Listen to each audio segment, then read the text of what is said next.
આપ જોઈ રહ્યા છો સ્પાર્ક ટુડે ન્યૂઝ। સંખેડા તાલુકાના રાયપુર ગામે સંખેડા પંચાયત માર્ગ મકાન વિભાગ દ્વારા નવા આરસીસી રોડની કામગીરી શરૂ કરાતા ગ્રામજનો દ્વારા વિરોધ કરી અને રસ્તાની કામગીરી અટકાવવામાં આવી છે। સંખેડા પંચાયત માર્ગ મકાન વિભાગના અધિકારીઓ જૂનો આરસીસી રોડ ઉપર જે નવો આરસીસી રોડ બનાવતા જ પ્રાથમિક શાળામાં તેમજ ઘરો પાસે વરસાદી પાણીના નિકાલ માટે ગટરના ના બનાવતા ગ્રામજનોએ વિરોધ કર્યો છે અને આ કામગીરી રોકી રાખી છે। 300 મીટર જેટલો આરસીસી રોડ બનાવવાની કામગીરી શરૂ કરવામાં આવી ત્યારે ગ્રામજનોની માંગ છે કે વર્ષો જૂના અહીંયા મકાનો બનાવેલા છે તેમજ પ્રાથમિક શાળા પણ આવી છે। જૂના રોડથી પ્રાથમિક શાળાનું કમ્પાઉન્ડ નીચું છે। નવો રોડ બને ત્યારે 1 ફૂટની ઊંચાઈ વધી જશે, જમીન લેવલ કરતાં રોડ ઊંચો થઈ જશે।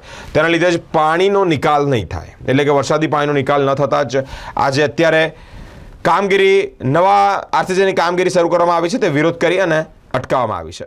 આપણે રસ્તો થાય એનો કોઈ વિરોધ નથી, પણ આ ગટર લાઈન એ ચોકઅપ છે અને પાણી ઘરમાં પહેરી જાય। ત્રીજી સાલ બી પહેરી ગયું હતું તો એ બી અમે તોડીને કાઢ્યું। સરપંચ કે પછી તલાટી કોઈ અહીં જોવાનું નહીં આવતું, પછી અમારે લાગી અમારે જ ભોગવવાની હોય છે। એટલે અમારું એટલું કહેવું છે કે રસ્તો થોડો નીચો કરે કે પાણીનો નિકાલ આલે, એટલે એને તોડીને બનાવો કે અથવા પાણીનો નિકાલ કરે। આ લોકો પહેરી ગયું હતું, ઉમેશ ભલજીના ઘરમાં અમારે પહેરી ગયું હતું, હસમુખ ભલજીના ઘરમાં પહેરી ગયું હતું।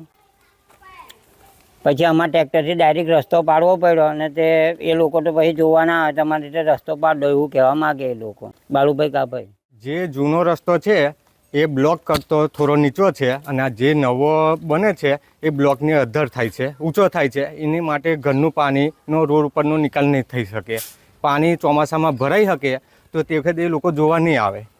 એટલે કાં તો આ જે રોડ છે એને ખોદીને નવેસરથી બનાવો અથવા પછી બ્લોક બરાબર લેવલ રાખો રસ્તાનું, તો પાણી બધું ચોમાસાનું રોડ ઉપર રહીને જતું રહે અને લેવર એક ધાર્યું લેવર હોવું જોઈએ। નહીં તો ચોમાસામાં રસ્તાનું કામ તો પછી ન અટકે એવું જ થાય, કારણ કે જઈ લગીને પાણીનો અમને તો કંઈ નહીં, સારો ઉનાળામાં તો કોઈને તકલીફ નહીં નડે, પણ ચોમાસામાં નડશે। અહીંથીનો આ બધો ઇલાકો હને લગીનું પાણીનું એ થશે। અશોકનું ગટર જે છે એ બિલકુલ ચોપચોપ થયેલી છે।